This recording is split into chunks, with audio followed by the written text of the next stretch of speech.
Despite the abundant reservoir of mineral deposits in the country, the Nigerian mining sector has remained largely untapped.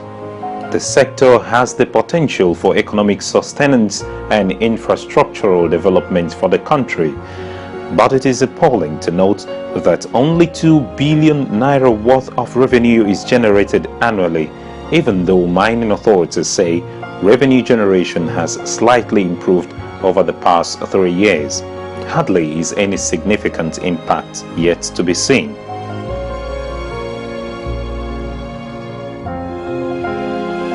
In Ebonyi state of Nigeria, Enyigba community has enormous mineral deposits like salt, lead, zinc, some traces of gold and granite. Enyigba district is located within Abakaliki and Ikwo local government areas of Ebonyi state.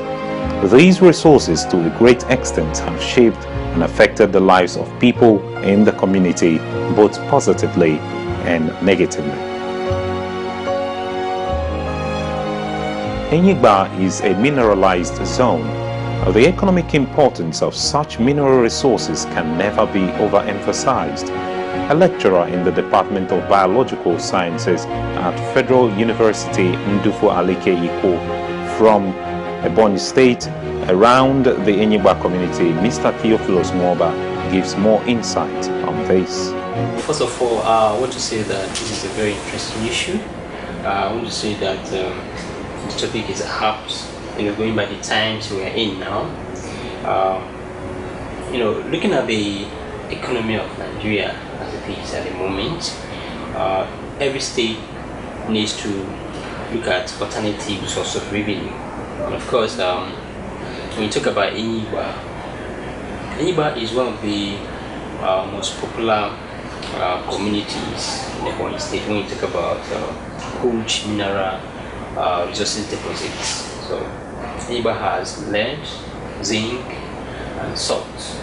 These are in commercial quantities, and traces of gold and granite have also been reported in that community. So I think the potentials are quite very rich, and there's every need for government to put up policies that will attract investors. And if investors actually come and then begin to invest quickly, the benefit will be very, very huge, very enormous. The community will benefit by way of getting their people employed, as factory workers, both skilled and unskilled, and then the government is going to benefit very hugely as well, by generating revenue, by way of tax and other forms of revenue. Ebonyi State's solid mineral sector can be a key contributor to government's move to diversify the economy. But the interest of communities where the minerals are located, poor policing of the sector, introduction of private investors, and massive illegal mining are issues which government must tackle if the potential of the sector as a key contributor to Nigeria's economic growth would be realized. I think I should say is about the approach. It's about the approach government and investors adopt when they come in to invest. If you're coming into a community and then you want to explore mineral resources in the community, the first thing you should do is to involve the people. The people are the people who own the land where the resources are found. So for instance, Enyigba people and the Ebonyi people are known for agriculture. We are agricultural people. We cultivate rice, cassava, yam in large quantities, and then this serves as means of income generation for the people. So if you come in and invest, and then when you invest, of course, you're going to take the land from the original owners who cultivated these lands. And then if you don't involve them, by settling them, by way of giving them money, and then by way of giving them incentives and assurances about benefit they will get, and even when you give these assurances, if you don't go ahead to implements what we promise them at the end of the day, people will definitely agitate. We're human beings, and we're human beings, we have emotions. You understand? So I think it's about the approach. Governments, investors, and stakeholders should be able to involve the people, whenever investment is to be done in any place where minerals are deposited. Like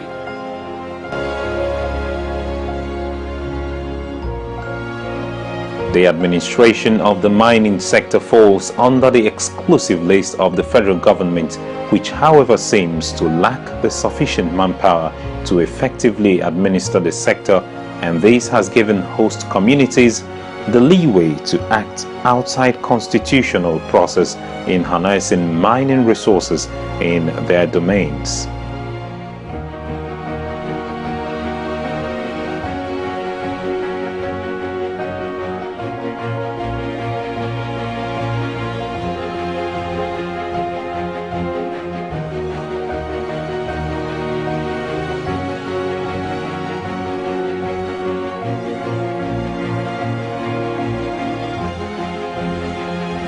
This is not to berate mining communities who engage in sharp and underhand practices in order to make quick and unaccounted profits from mining resources in their domain, though other communities cannot be blamed, especially when it is realized that many of them have suffered neglect under successive Nigerian governments.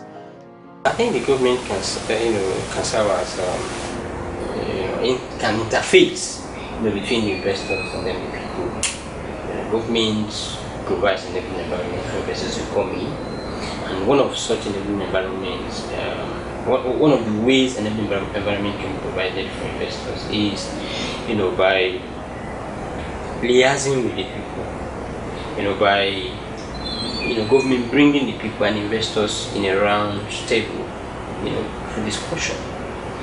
When this is done, it's actually going to help to curb situations where at the end of the day people begin to agitate. And we have to be very specific. Sorry for cutting you short. We have to be very specific when we talk about people that the government should call in. It shouldn't be just the chiefs and the heirs, so to say. It should be the owners of particular lands. I don't know if I'm making sense there. Yeah, that's what I'm talking about. That's what I said. Government should, find a way of bringing investors and also being present and then calling on the people. There are cases where if an investment is to be done or a project is to be carried out in a land, people are called, and then records of the lands and then who owns which, usually don't taken. So such records are taken. So when such records are taken, then government, investors should be able to know, this person has a plot of land, this person has 2 plots of land, and so on and so forth. And then they should be settled based on the size of each person's land. So I think that's what ought to be done.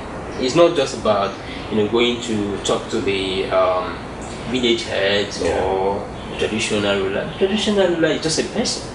It's just like every other person. But the only difference is that the people has elected him, and by the virtue of that position can take decisions for people. But it shouldn't be in a case where lands are involved. Mineral deposits in Enyigba are among the best you can find in the world. For example, lead and zinc samples from the area contain real mineral substance of up to 91% as compared to the same amount of sample gotten from a country like Sweden or other parts of Europe containing only 2% to 5%. Also in other climes, as in Europe, you may have to dig up to 900 meters into the ore before you can begin to tap, whereas you may not go halfway that deep to get the same in terrains around Ebonyi state. Most of these mineral deposits can last for up to 25 years and beyond. Hence, the inhabitants have over years embarked on crude harvesting of minerals in their areas to meet their daily needs, especially since they are not involved into the system by the government. It is obvious in Enyigba that when a team of investors come into the community, they are harassed by youths in the community because they feel threatened by the presence of the new investors. A similar incident has occurred close to a mining site operated by a company known as Royal Salt in Ikwo area of Ebonyi State. Government and investors should allow the people to show where their own lands are. You understand? So, and in the presence of everybody, so that somebody will not come and say this is mine, this is mine. So everybody should be there, and then the records are taken and then recorded, and then there's a way it could be done. You stay in your own property or your own land, and then a picture will be taken, a photograph will be taken, and then there will be witnesses when such is done, and the money and appropriate amount of money given to you. So that is what I think should be done. And if this is done right from the onset, nobody will come and begin to agitate or constitute threat to investors. And of course, I think people, when they are properly situated, should be happy that businesses are going in their lands are being tapped, because ordinarily on their own they may not be able to have the capacity, the resources, and the manpower and the technology to harness it. So it should be a good thing to the people whose lands such mineral deposits are, because of the huge benefits that accrue to them. All right, thank you very much indeed, Mr. Theophilus Nova, for speaking to us. This is where we'll have to cut the cutting for this issue. Thank you very much. Thank you very much. Thank you.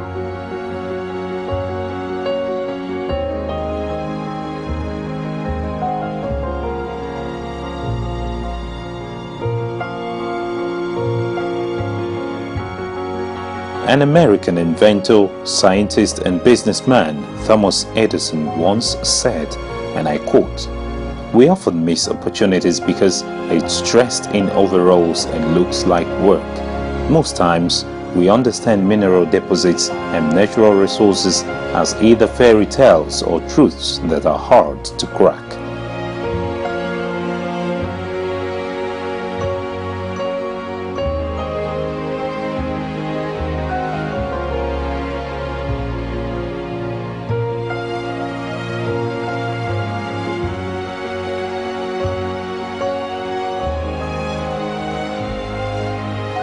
The onus lies on the government to properly develop these natural potentials so to ease the economic burden of the state. The rich deposit of mineral resources in Enyigba community alone can positively transform the future of the community, Ebonyi State, and Nigeria when managed appropriately.